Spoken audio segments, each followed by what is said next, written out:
I need that BlackTree TV. I need that BlackTree TV. I need that BlackTree TV. BlackTree TV.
soprano.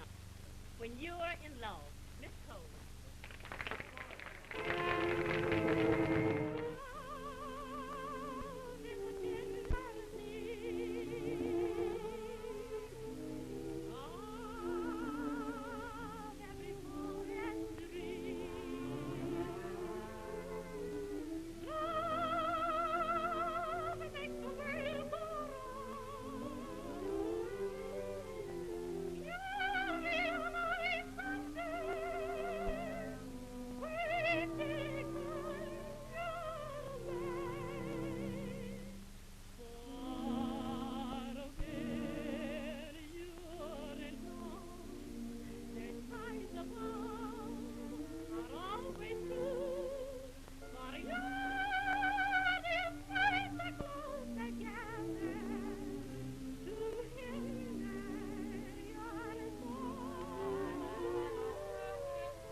Off from this crowd. I've something terribly important to say to you. Really? Something wonderful. On the square? Sure thing. Now listen. I keep an eye open, and at the first opportunity, we'll slip away. All right. Where? Upstairs? That would be fine. Okay.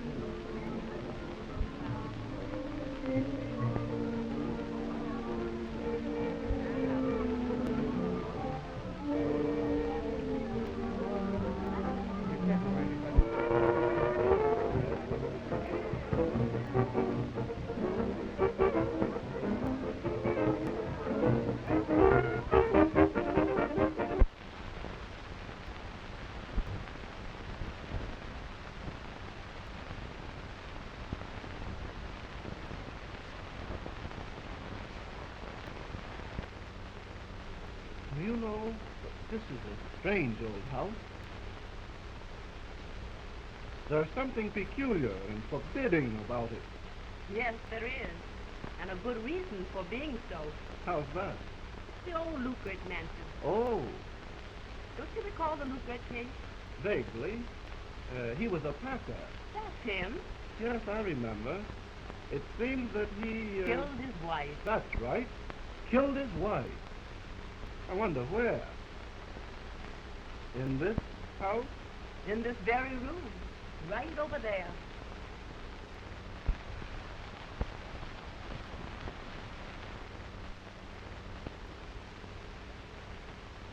What do you think of Edith and John Baptiste? Oh, I don't know. I rather think she's in love with him, but doesn't know it. A fact to be considered, is he in love with her? Why not inquire if they're in love with each other and let it go at that? Well, Baptiste seems earnest enough. But I'm afraid Edith and he will never marry. How's that? They haven't a single interest in common. Just what makes you feel that way, Madge? Make it a little plainer.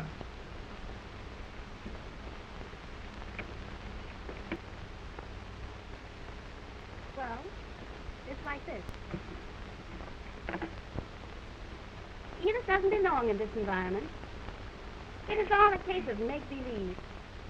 How she got here is a long story, but I do know that she doesn't belong here, nor among these people. He brought her here a bride, and she was beautiful. That's the picture on the wall over there. It was hanging there when I moved in, and I've never taken it down. But why don't you? Why, I imagined that you'd wake up some night and hear her crying. No, but I've had two strange and horrible dreams since I've been living here. I dreamed one night that somebody came in here and murdered me. Oh, let's talk about something else. The second dream was a repetition of the first. I only have a vague idea of the murderer, but he seemed to have come from far away and was a strange, vindictive sort of person who accused me of having ruined him. Please, Edith. All right, my dear. After all, I'm told that most dreams go by contrary and that only a few come true. I hope to forget the ones I had, though they seem to linger with me. In the meantime, are you enjoying my party? Oh, sure. I'm having a wonderful time. You know, I enjoyed both songs that girl sang, but the last one was especially beautiful. It seemed to inspire one to love, didn't it? Yes, dear. And I have come to say that I love you. Oh, John. To begin with, she's neither polished nor refined. What the people see and call that is but a veneer, and very thin veneer at that. 5 years ago, she was dealing cards and serving drinks for Frankie Dixon, when that now wealthy flamboyant creature was running a dump in Federal Street. She fell out with Frankie and went to manage the most notorious roadhouse in Cicero. Later, a peculiar twist of fate, and here she is, a flashing hostess to some of Chicago's best colored people. It's amusing. But before I ask you to accept my love, dear, I feel that I should explain my plans for the future. Tell me more about your love first, John. It thrills me so. I want to talk of nothing but love, dear. It means so much to me. Oh, John, you make me so happy.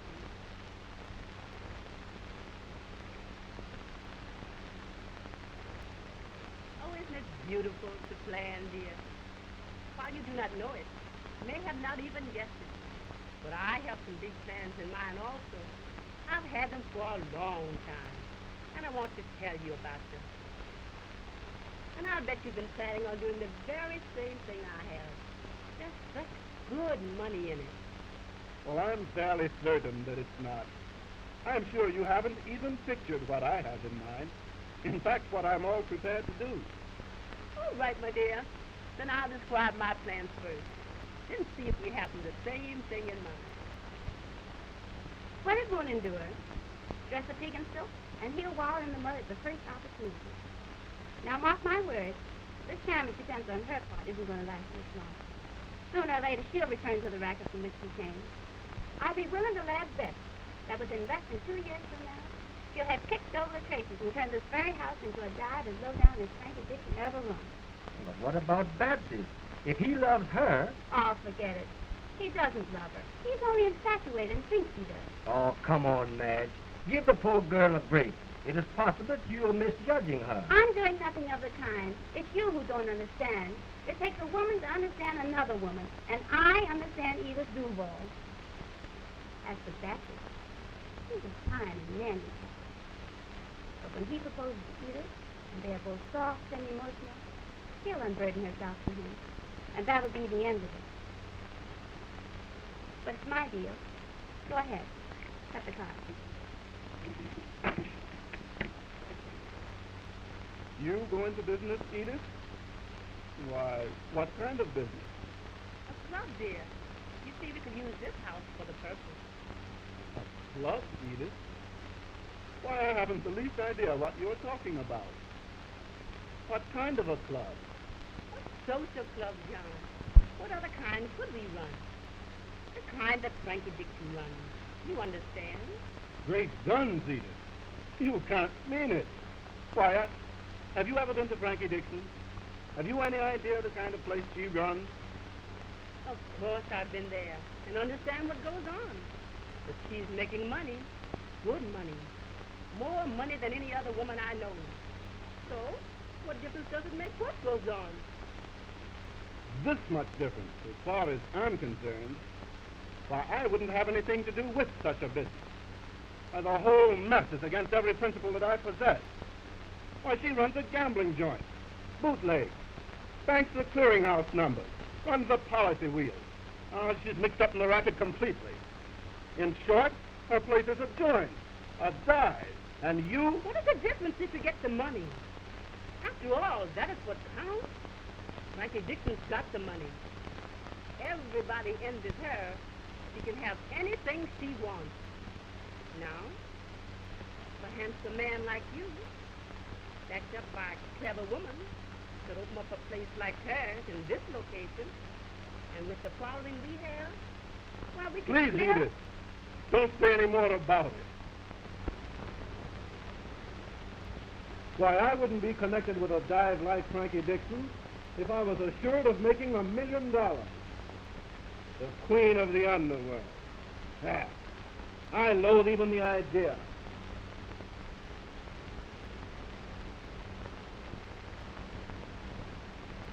I appreciate your point of view, John.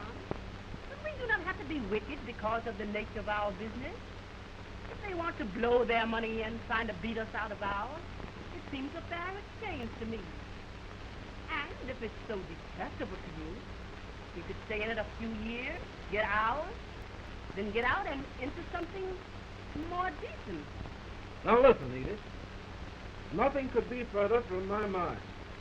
I couldn't do any good in anything to which I am so much opposed as that kind of business. But if I had money, I would outlaw such places and put all characters like Frankie Dixon in jail. Now, I hope you understand how I feel about it. So, that's the way you feel about it, eh? Nice man. Goody man. You need to buy yourself a little red toy balloon. Go right on up to heaven and get an angel for a wife. You're entirely too nice to be living in Chicago. You sissy. You sicken me. Well, I'm sorry, Edith, but that's the way I feel about it.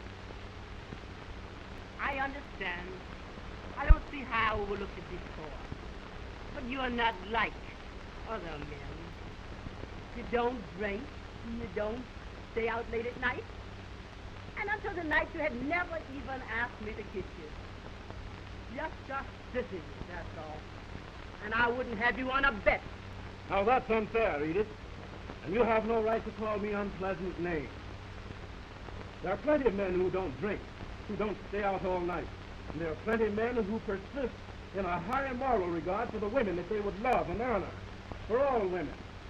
I'm a normal man in every way, but I simply will not have anything to do with any crooked underworld business. I'm sorry we don't agree. Since my plans are so entirely different from those that you have set forth, why, I'll not annoy you by explaining them. Perhaps we'd better just forget all about them, and maybe about each other. What do you say? Oh, come on, just what?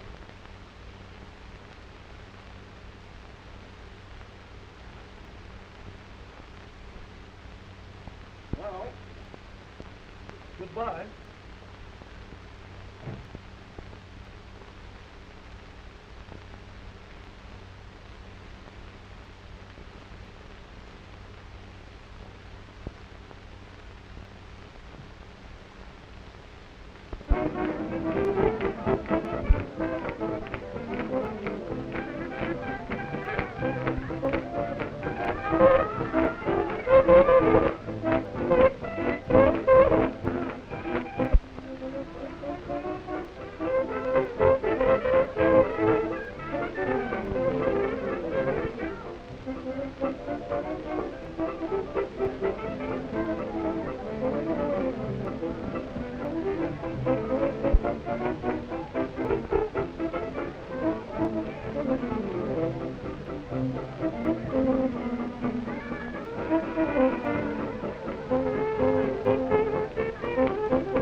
Why, hello, Baptiste. Oh, Preble, come right in. Come right in.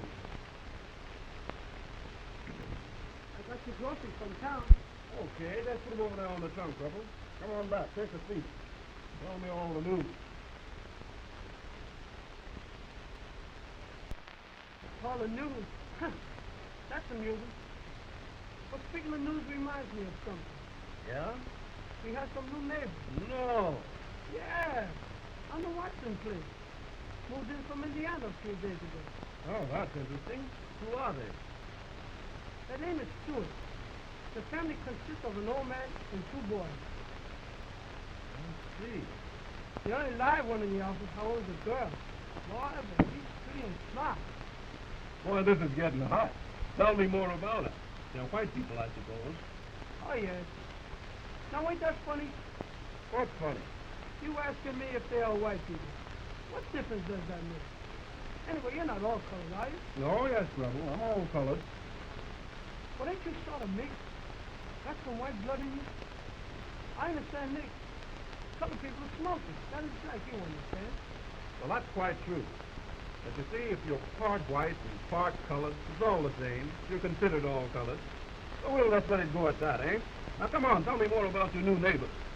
Of course. Well, I've only spoken to the old man twice, but I don't think they have very much money. In fact, I think they are very poor. And he wants to hire one of the boys out. So I told him that you needed a hired man. And he wants to see you. So what should I tell him? You'll come down to see him, or he'll come up to see you? Well, I'll go down and see him. Let me see. Sunday. That'll give me a chance to see this beautiful daughter you'll speak of, too. I can see you falling for her right now, big boy. There's you. But you got a rival already. Yeah, who's that? Bill Prescott. Oh. Sure. He's right across the road from her. Well, that gives him the inside track. Well, I gotta be gone.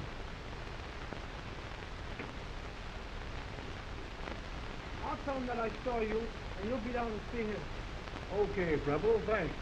So long. So long, Baptiste.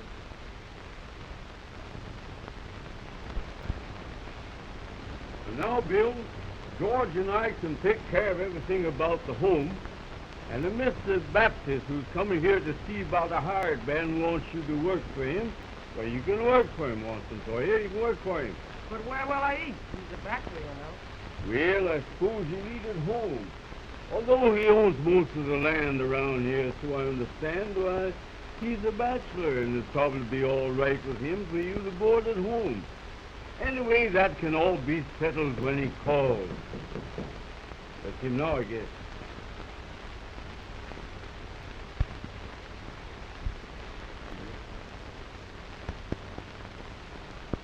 Why, good morning, Bill. Good morning. Come right in. Come right in.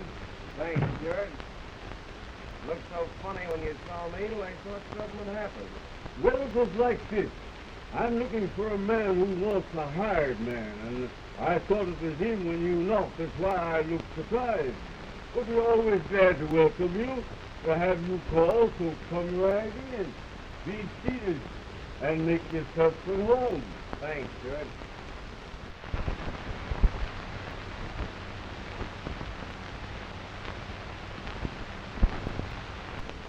So you want to hire Bill out, eh? Well, we're very poor and needy, Prescott. And if Bill could get a job, it would help us out a whole lot. He could that. I see. You're looking for this man Baptiste, I suppose. He's Yes. the only one I know of around here who needs a hired man. Yes, it's Mr. Baptiste that I'm expecting. Funny about that fellow. Buddy, how's that? He's What do you mean? He's a colored man, you know. Is that so? Sure. Didn't anyone ever tell you that he was? No. Well, what difference does that make? A lot with me. I ain't got nothing for them people to do. I'm from Arkansas, you know. Oh, that probably explains the way you feel about it. Well, I'm from Scotland. And to me, a man is a man for all of that. Oh, of course. That's all right. No harm done. And we shall continue to be friends in spite of a little difference of opinion with regard to races. Oh, in the meanwhile, how are the folks? Well, Agnes is busy putting the house in order. I'll go tell her that you're here.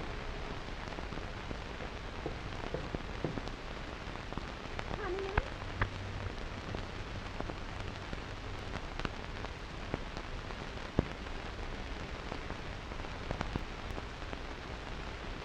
Has he arrived? Yep, he's downstairs now, waiting for you. Waiting for me? Why, that can't be possible. He doesn't know me yet. I mean, Bill Prescott is down there, not Leon Baptiste. Oh, shucks. What's the matter, Agnes? Don't you like Mr. Prescott? No, Father, I do not. Perhaps you're sorry to hear me say it, but why pretend? Bill Prescott and I are not alike in any way, and now you know how I feel about him. I thought it was Mr. Baptiste. Oh, Mr. Baptiste. Well, Mr. Baptiste isn't coming to see you, Agnes. He's coming to see me about hiring Bill. Oh, Father, forgive me. Of course he is not coming to see me.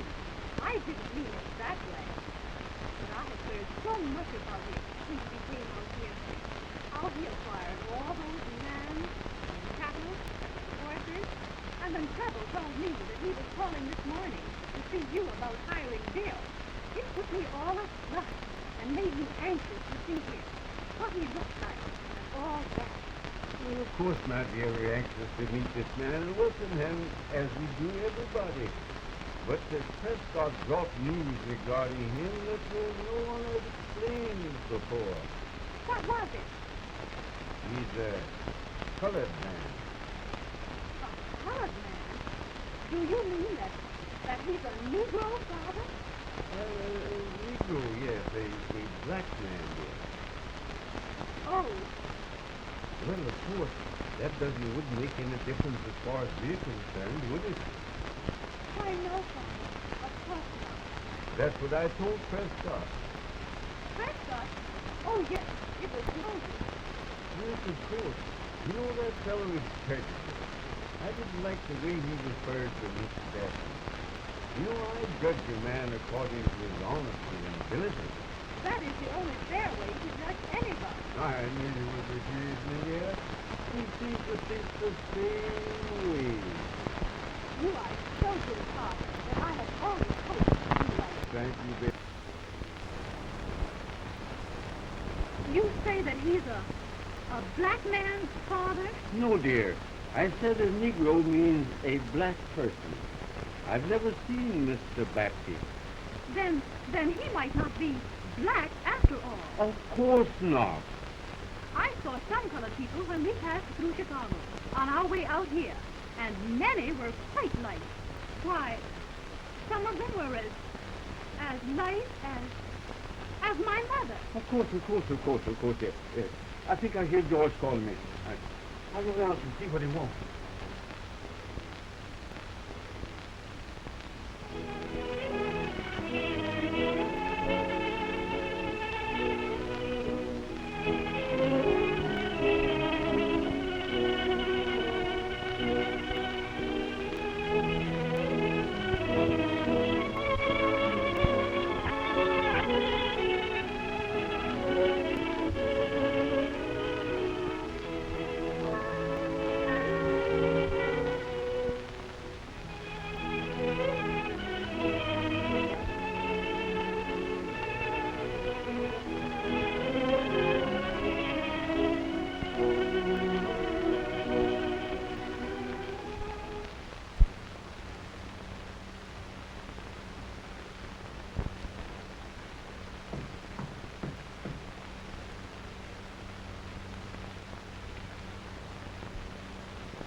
Pardon, miss. My name is Baptiste. I'm calling to see a Mr. Stewart about hiring his boy. Is he in? Yes. Will you come in? Thanks.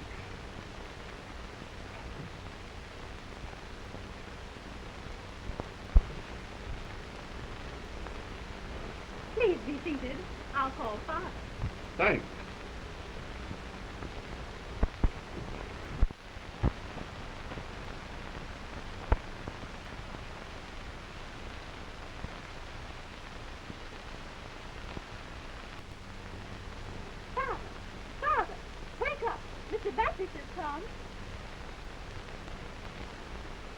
the front room, so hurry in there and don't keep him waiting.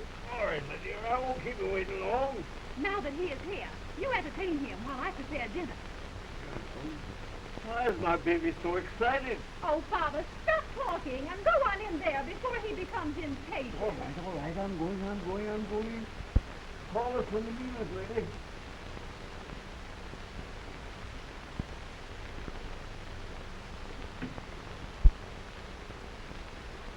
Why, Mr. Baptiste, I've been looking for you all morning. I began to think that you weren't coming. I'm sorry. I intended to be here much sooner, but something held me up and I couldn't make it. I hope you'll pardon the delay. That's quite all right, perfectly all right. And we'll talk this matter over.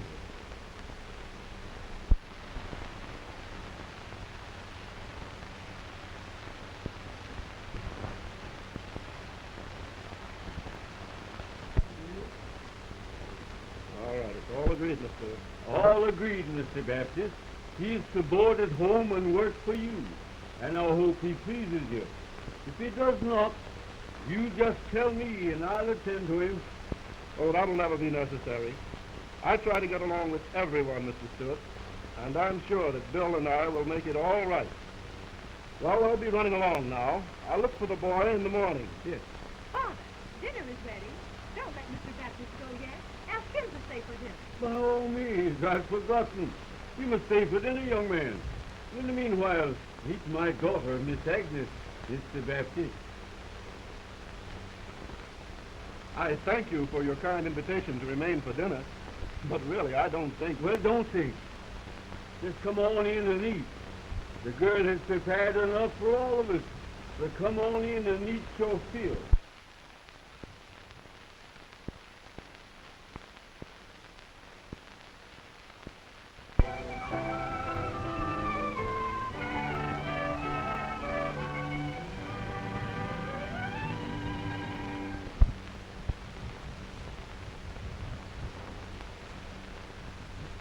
Little did I think when trouble stopped by my place and told me about you that I was so soon to meet the girl I was to love.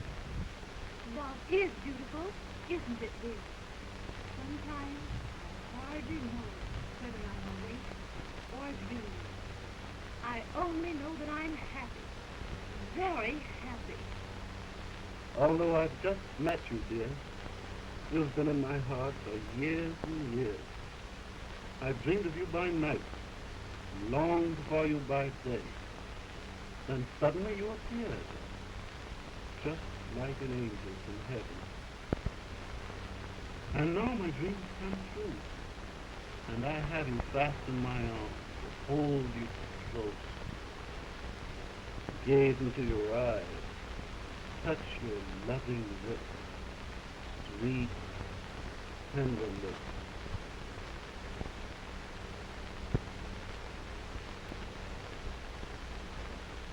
Oh, Jean, you are magnificent. I love you, Agnes. But somehow, frightening. I love you, my dear. And you will always love me, Jean? Always, Agnes. Regardless of what may happen. Do you think anything will happen? I hope not. I would be so unhappy if it did. And so would I. But nothing can stop us from always loving each other. Nothing, dear. Listen, Jean. Did you mean what you said the day we met? What I said? Yes, about the girl. Oh, about the girl. What? There is no other girl, dear. But you haven't said anything about... There is no other man, John. You are the first one I have ever loved. Oh, my darling. Oh, Daddy, the sheriff is over at Prescott. He's just arrested Bill for stealing cattle. See? There he comes now with him. He's got handcuffs on him. I told you that he was a thief. There was something funny about him. I couldn't trust him at all.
Agnes, my darling.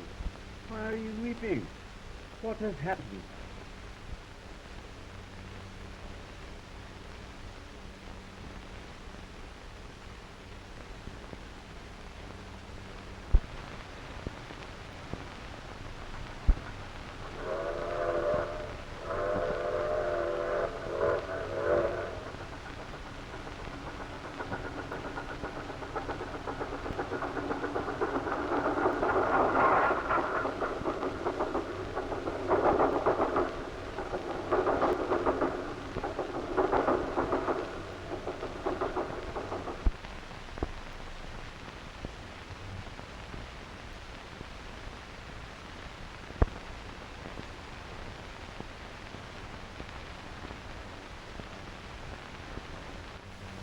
I married her and we lived happily until she died. God rest her soul. And now you know the truth. I would have told you many times before, but Watson restrained me. I'm sorry now that I did not. That is why John wrote me the letter. He thought I was of one race, while he was of another, and that we would be ostracized, that we could not be happy. The letter, Father, the letter. He said he was going away, and before he learned the truth. That letter was posted yesterday. He might be gone now, and we don't know where to reach him. Be calm, Agnes, be calm. He may not have gone. I'm glad now that he loves you. But be calm, my dear. Be calm. I have a strange feeling. Something tells me that he will do as he has written, and I love him, Father. I'm so. I'll find Bill. Send him up to his house and bring him back to you. Hurry, Father. Oh, do hurry, and bring him back to me.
approval, Mr. Roland Holder, recently of the Hot Chocolate production.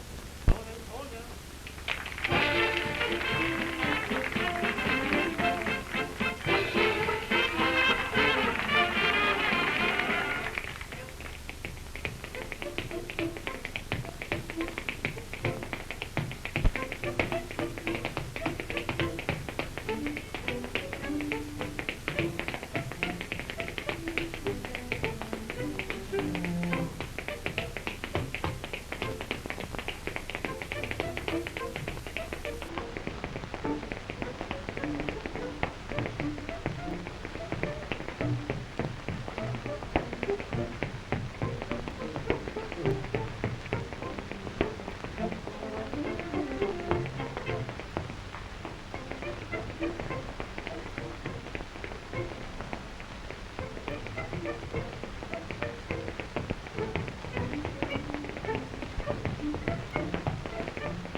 John Baptiste, you? Edith. Oh, how happy it makes me to see you again after all these years. And I'm glad to see you, too.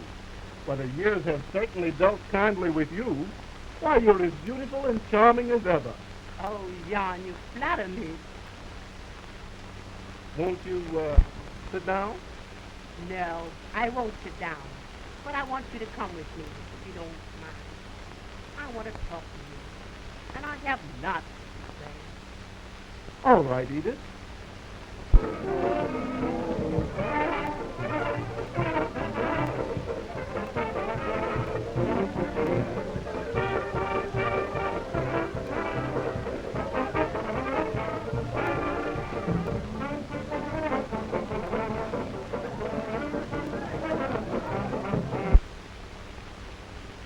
Oh, John, why have you treated me so shamefully?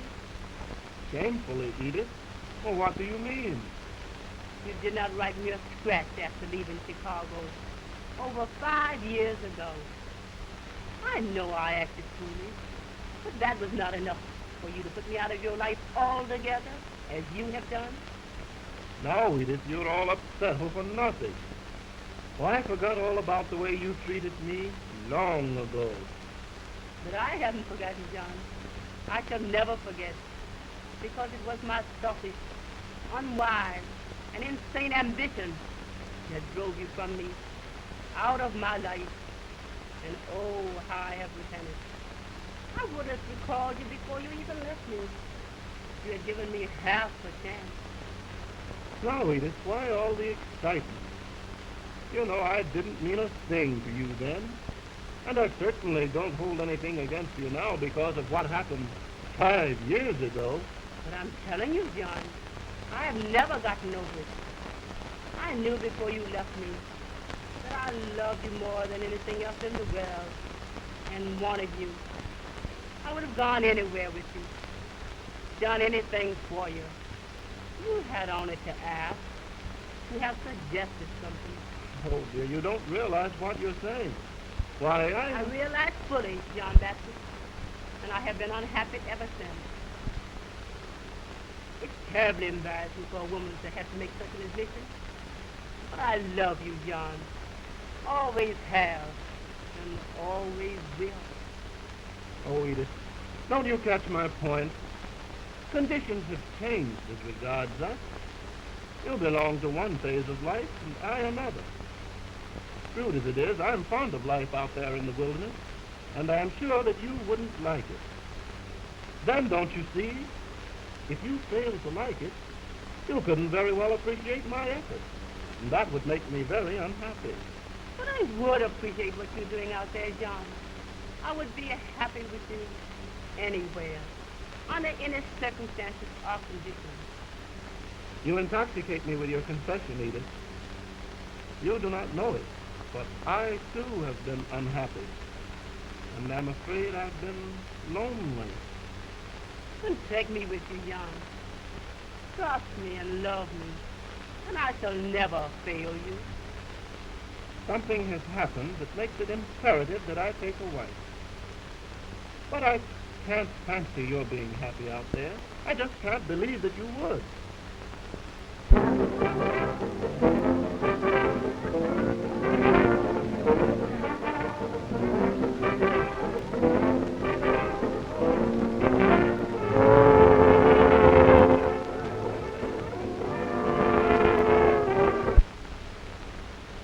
But as I have said, I can't believe that you would be willing to leave a place like this, with all its people, music, glamour, and settle in a land where the only music you could depend on hearing after the sun went down would be that of yelping coyotes from the distant hills, moaning like some dying thing in the night. With you by my side, it would thrill me, John. Oh, I should love it. But Edith, are you sure? This is all so sudden. I'm afraid if we act hastily, we shall both live to regret it. I shall regret only if I miss you. If you fail to take me and love me and protect me. Then I shall take the chance. That is, if you are willing. Oh, I am willing, John. Very well, then. When shall it be? Whenever you wish. Tomorrow, if you like. Tomorrow. I shall call for you at 11. I'll secure the license. Then we'll find a minister and have him marry us. Oh, John, this is wonderful. Imagine it. This time tomorrow, I shall be fast in your arms, calling you my husband. Kiss me, John. Now we offer for your approval a little number entitled Make Hay Hay While the Sun is Shining. Louis Cook will do it for you. Cook.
madam.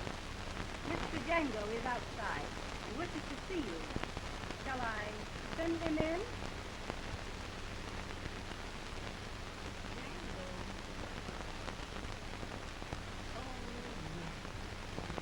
Oh, no. I don't want to. I don't want to see it. Pull him out quick, sitting in cold for good.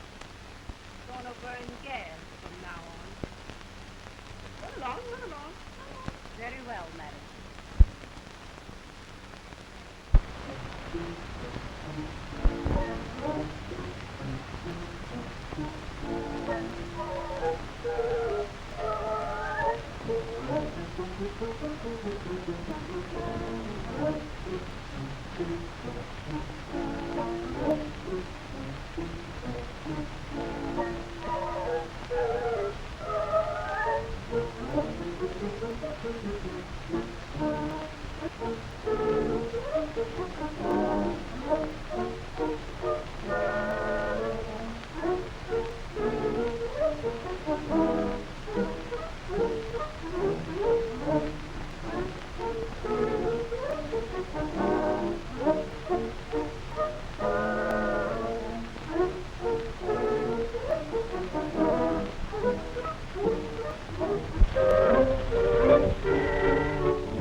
Django, you?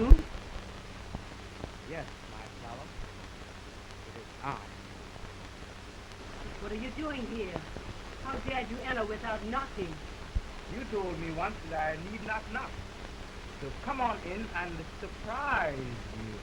But I've told you since not to come again. I do not love you anymore, and I don't want to. Now, will you go? Not so hurriedly, my angel. Not so fast. You may be through with me, but I am not through with you. I told you once when you pled for it that an Abyssinian's love was sacred and that you could not play with it. I was listening and overheard what you said to the stranger. Your promise to marry him tomorrow. I also heard what you said to the maid, so I have come for an understanding. There is no further understanding between us. I'm through with you for good. Now will you go? Oh, but there's so much of importance to talk about here. Try to recall how this came about, how it started, how it has grown, and what it means to me. And then don't be so hurried. Don't be so fast. I don't want to go into all of that. It is not necessary. I'm going to marry the man I love in a few hours. In the meanwhile, I'm tired. I want to get some sleep. So you can play the innocent, blushing little bride when he comes for you, eh? Listen, Django, I'm selling this place to Jerry the Greek, and I'll ask him to keep you. I'll put that into the bill of sale. I'm not thinking of the future, my beauty. I'm living in the past. I'm thinking of how I came to this country. I had no thoughts of this that I have come down to.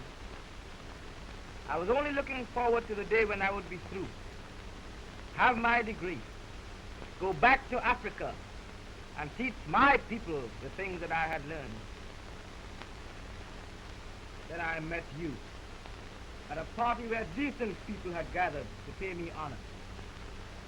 You had no right to be there. It was a party for good people, clean people. But you slipped in, you met me and flattered me. You played the part of a sweet and innocent girl and captivated me. You asked me to come to see you. And when I did, you still led me on to feel that you were all you pretended to be. I didn't know until you had led me on, lured me to the verge of destruction. Oh, will you hush? Hush! After After all, what you planned was only a dream. You told me soon after I met you that you didn't want to return to Africa, that the women there were not beautiful or cultured, and that you couldn't love them.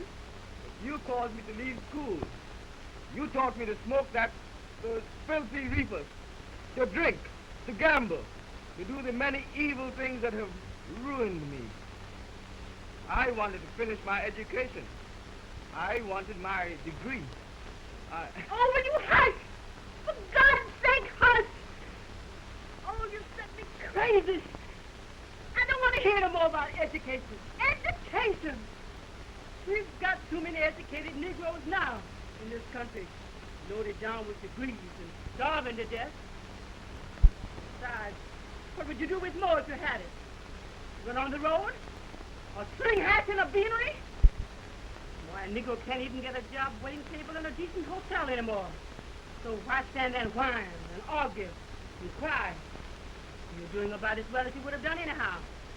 And you've no right to say that I ruined you. I wanted to finish the training I crossed the seas for. I wanted to become a doctor or a lawyer. Yes, a doctor. We have too many of them also. Dozens of whom are compelled to sell liquor and dope and commit professional murder in order to make a living. And as a lawyer, you'd probably be a shyster to hang around police courts, getting broads out of jail. Sicken and disgust me. And I want you to go, do you hear? Leave me. Clear out. No.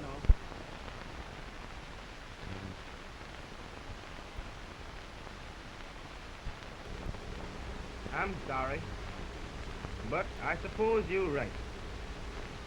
All my hopes, dreams, and ambitions, however, are shattered. My mad infatuation for you has ruined me. There's only one thing left. Suicide.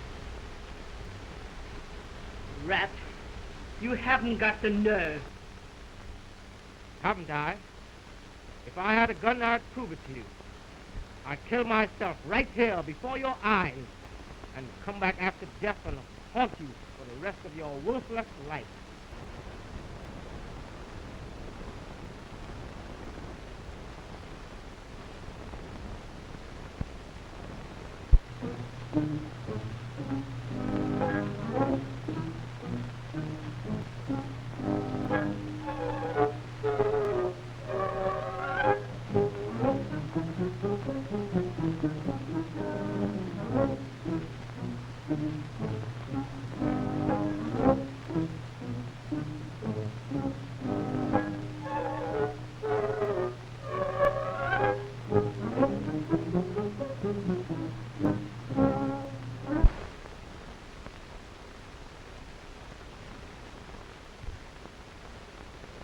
Yellow. Here's a revolver. Don't shoot yourself here. Take it to your room and pull the work. I'm going to see how much nerve you've really got. Go ahead, you rat. You haven't even got the nerve to take it to your room.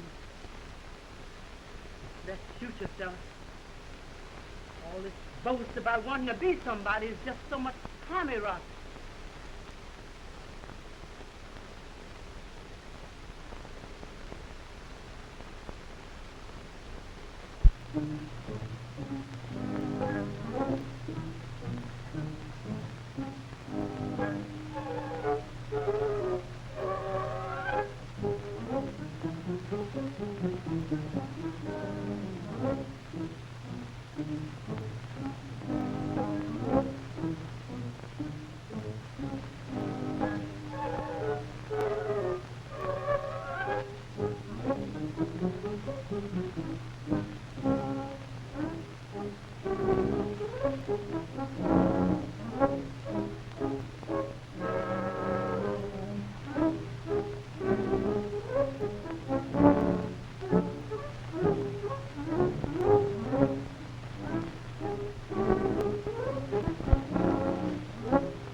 Why should I kill myself?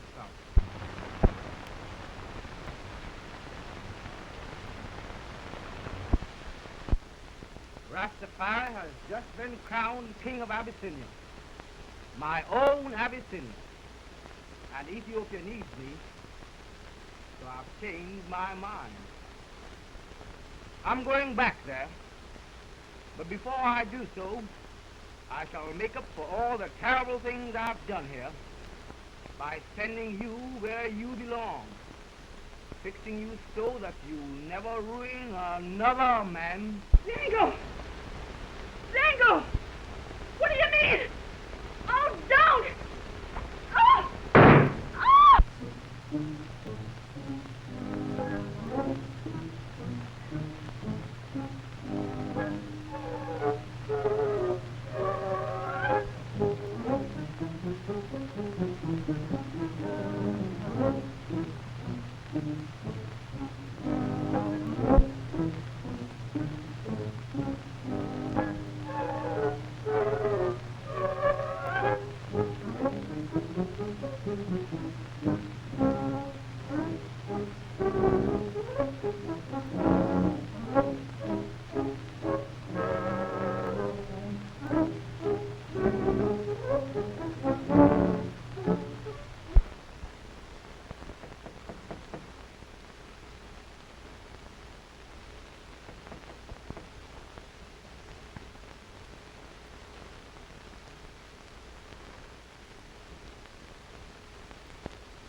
Why, that's strange. Well, of course, it's all a mistake. Baptiste hasn't killed anyone. Of course he hasn't. But he was desperate when he left here and is now in trouble. And I want to go to him. You dare go to him? Yes, Father. It is because of me that he is there and in this trouble. And I want to go to him today, at once. May I? Why, you poor dear. Of course you may, and I'll give you the money to do so. Just wait a moment. I'll call George and tell him to harness the mare. Oh, George! George!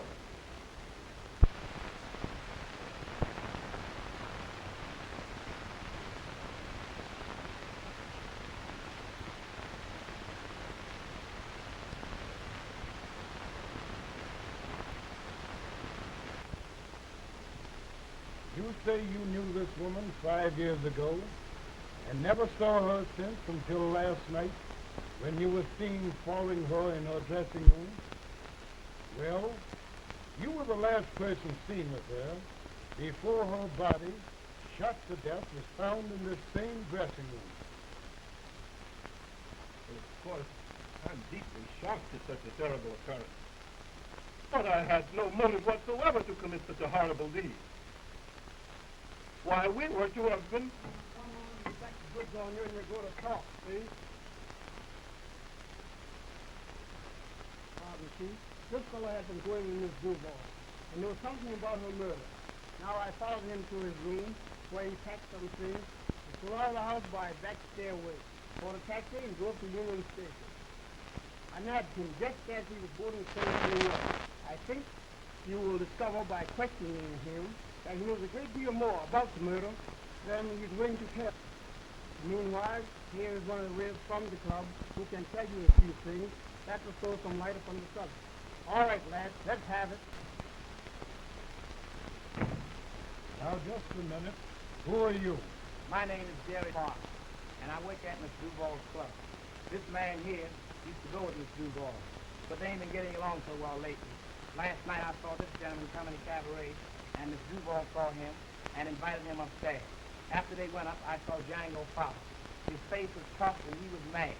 Then after a while, I saw this man come down and leave.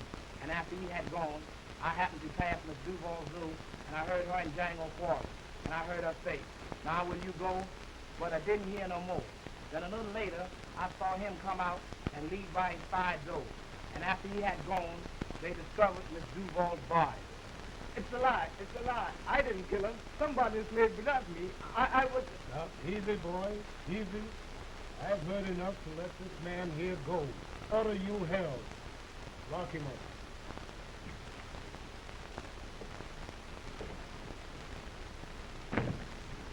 All right, Mr. Baptiste.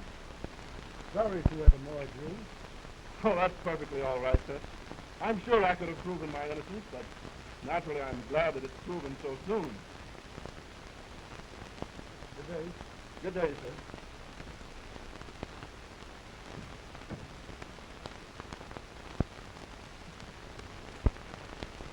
Why, Agnes, you? Yes, John, I. And I have come to help you. Tell me, you haven't killed anyone, have you, dear? Why, certainly not. They caught the real murderer, and I'm free. But what are you doing here? In Chicago? Because of you. I am so glad they found out who did it, and you are free. Meanwhile, something has happened to me also. And if you can take me somewhere, I'll be glad to tell you all about it. Well, I'm stopping with some rather nice people. They have a beautiful parlor. We might go there, if you don't mind. I do not mind.